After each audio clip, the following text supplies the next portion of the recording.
everyone. This is Tala with Drive-thru Therapy. Thank you for joining me tonight. As always, I am so grateful and thankful for your support. I can see how many views there are, and it's like you guys are sharing with people, and it's fantastic to see. I know nothing about making podcasts, and so you guys are getting the guinea pig of all guinea pigs. I'm learning as I go, and I hope these episodes are getting better. I know I'm not fantastic when it comes to these things. I just do it from the heart, and I enjoy doing it. I feel like I'm talking to my best friend about something that I love to talk about, which is transformations and well-being and all that good stuff. So thank you guys for allowing me to do that.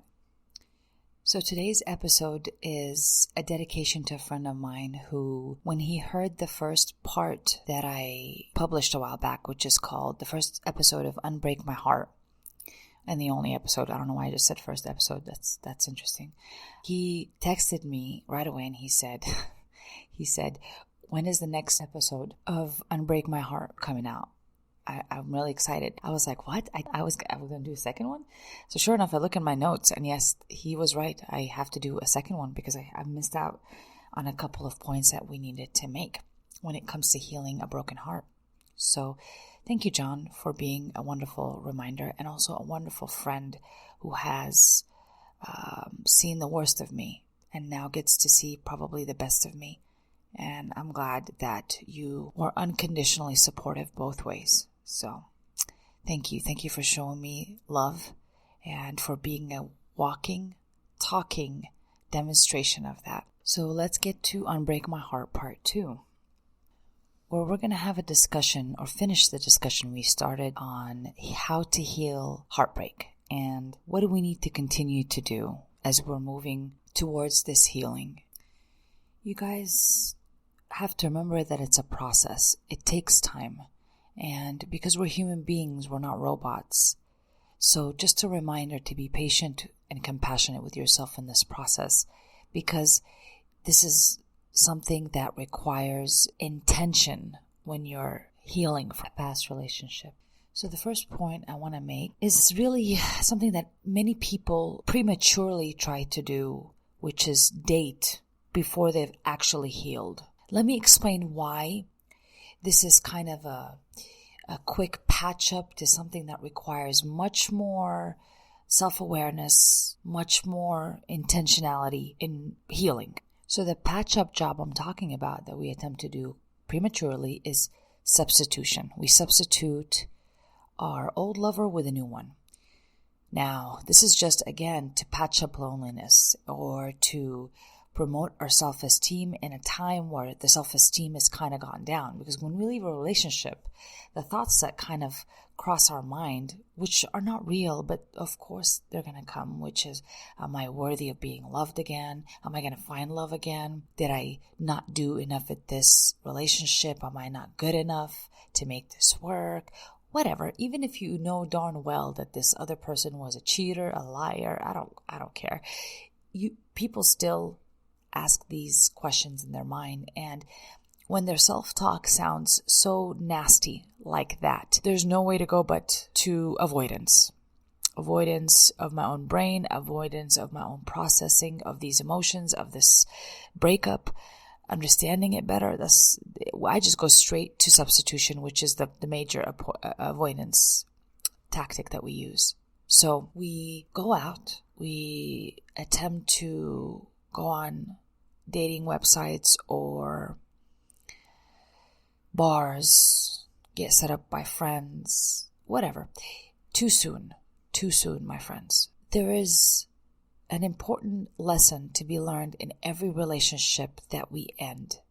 When the cycle of this relationship ends, there's a reason for it, and there's a lesson to be learned.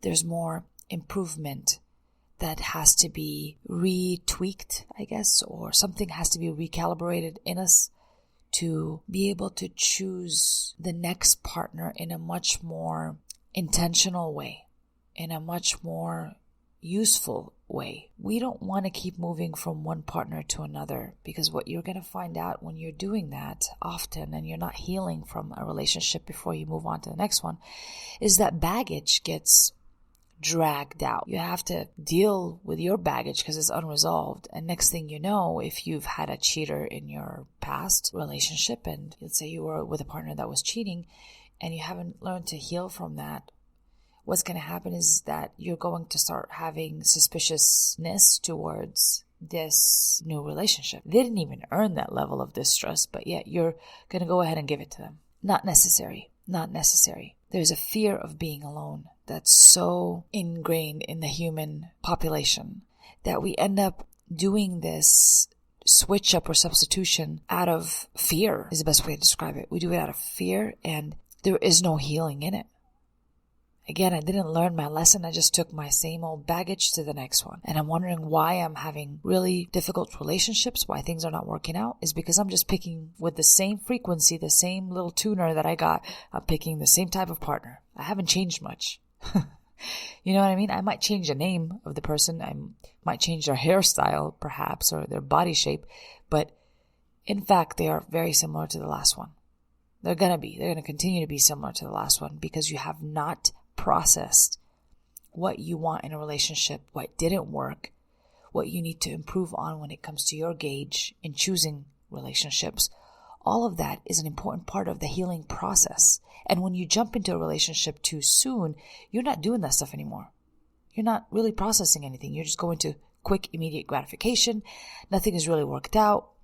Nothing is really processed, and sure enough, it'll pop up again. Its ugly head will rear itself again somewhere in the relationship, and you're like, oh shit, I thought I just got over that. But no, you didn't. No, you didn't, because we didn't do the work. The biggest advice I usually give all the clients I see when they're going through a breakup is enjoy being on your own. Enjoy being on your own. There needs to be the learning of a lesson. Understanding and appreciating what we've gone through is very important. And learning from it is very important, like I said. So, yeah, I can't stress this one enough. Substitution is not the solution in this case, okay? And that rhymes. I should be a rapper. I don't know. If that podcast thing doesn't work out for me, you guys, the rapping might be the next venture here. Lucky you. All right, so the second point I'm making here is going to be about respecting your decisions, understanding what's important to you, and accepting all versions of yourself in that relationship. Let me explain what I mean by that.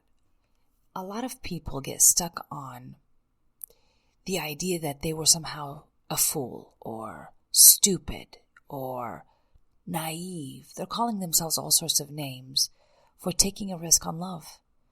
That's what relationships are about. They're about taking a risk.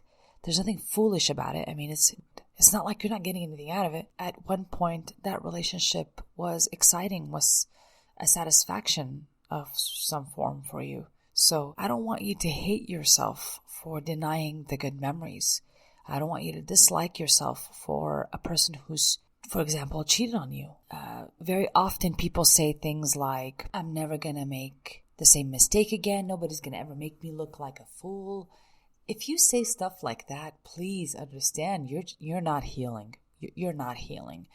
Now you've just become defensive, and it's useless. It's useless because, like I said, the idea of falling in love with someone and sharing with someone a relationship, it takes risk, and I need you to be kind of foolish to do that. I don't need you to be stiff and defensive and you got to earn my trust and nonsense like that. We don't need none of that. What we need is to acknowledge all versions of us in that relationship. So the version of me that was in love, I need to acknowledge and respect that version. I need to accept that version that found out that her boyfriend cheated and learn to love myself for that. I don't need to hate myself because my boyfriend cheated. I don't need to say things like I wasn't good enough, I wasn't tall enough, I wasn't pretty enough. All that is nonsense.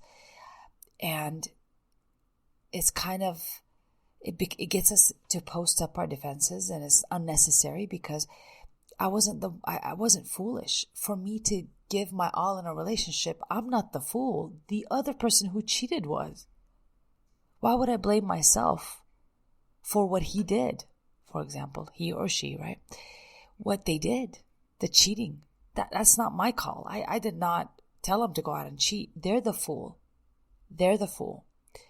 So keep that in perspective, because people hate their version of themselves that was vulnerable in that relationship, and the part of themselves that trusted. And all of those are what you're supposed to do in a relationship. You were a mature person who trusted, who was vulnerable when they were supposed to be. And when you found out what you found out about this person, then you had to make another decision. So like I said, I need you to respect all versions of you. You're not dumb. You're not an idiot. You're not nothing. None of that is true. You don't need to hate yourself for having done what a mature person does in a relationship, which is to trust. Now, we couldn't have helped what this other person did. That's not our choice. It was not our call. So I cannot take the blame for it and call myself stupid or dumb or fool. Or nobody's going to make me look like a fool anymore. Oh my God, that's just... Please stop. Please stop. There's no healing in that statement at all.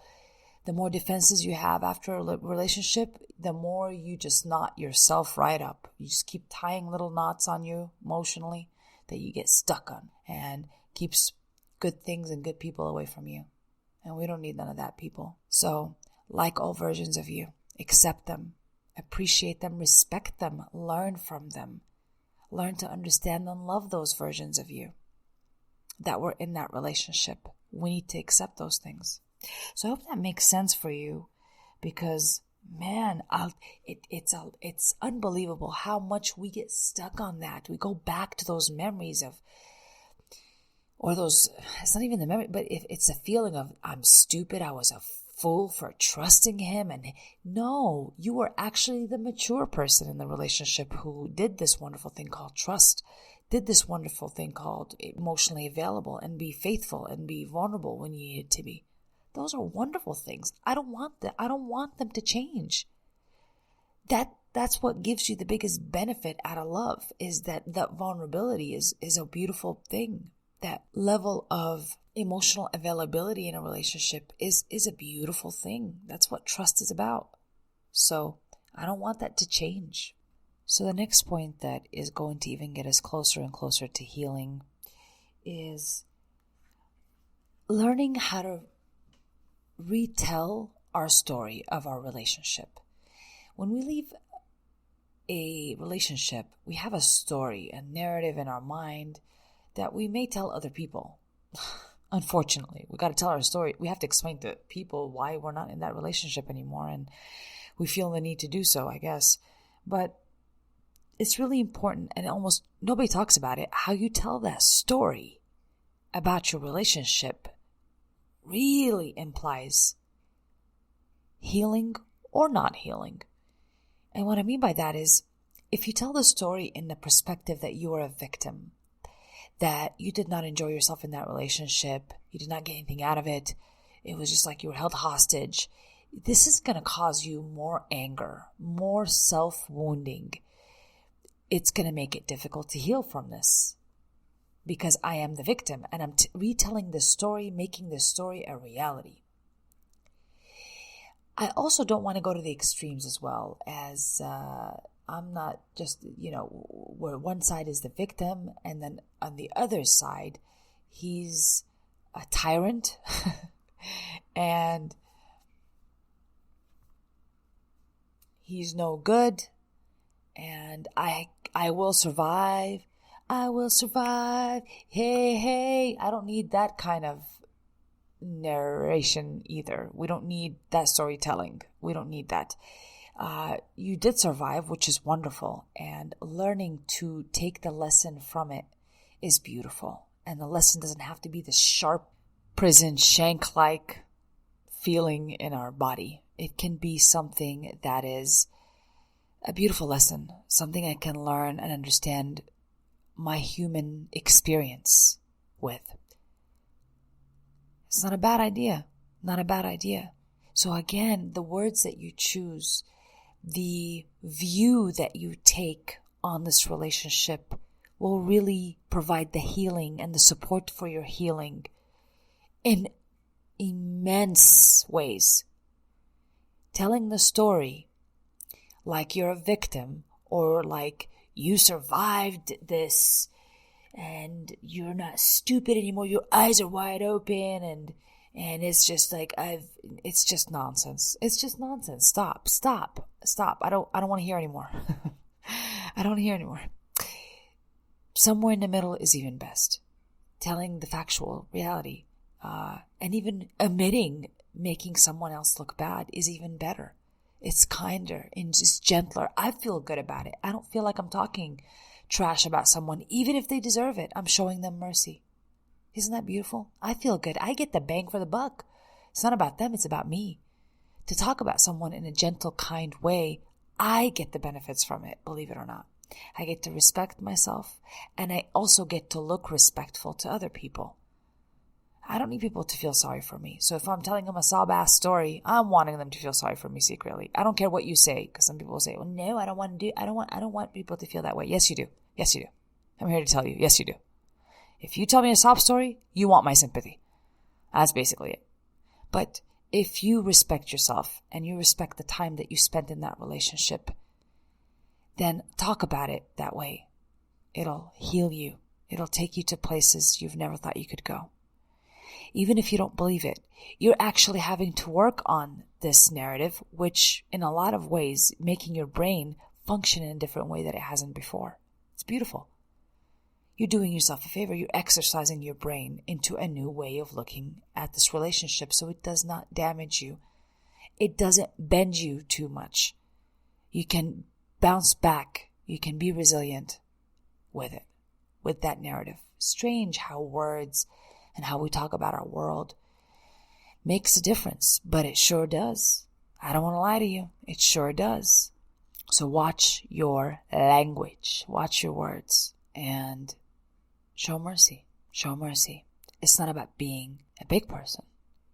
It's about serving the biggest person of all, right? So do the right thing, and you'll like yourself for it. All right.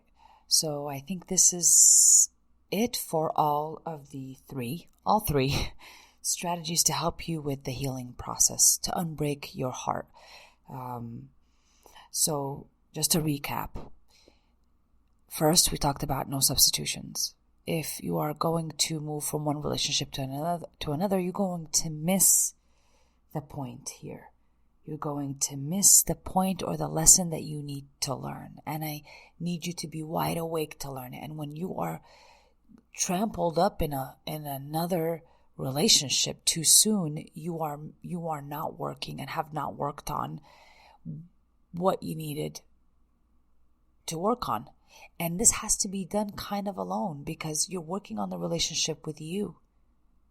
You're working on that relationship, and that requires you to be alone. There's nothing wrong with that.